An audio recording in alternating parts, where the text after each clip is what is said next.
ป่าไผ่เนาะวัดป่า อยู่ ไผ่ น้ำเมื่อกี้แหละอยู่น้ำเมื่อกี้ ป่าไผ่ อย่างนั้นสอง อันนี้ขมปินเนาะ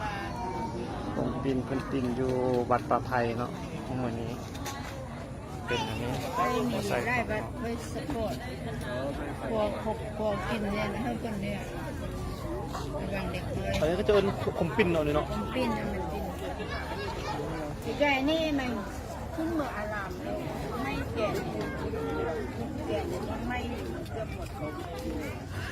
แก่ทุกอย่าง จะขอไว้ก่อนนะญาติโยมทุกคนทุกท่านที่ได้รับชมมาติดตามจงมีดีไม่แห้งมีความสุขความเจริญสุขสุขคนเชิญตาธุ สาธุ อันนี้ก็เป็นคำอวยพรจากอาจารย์เป็น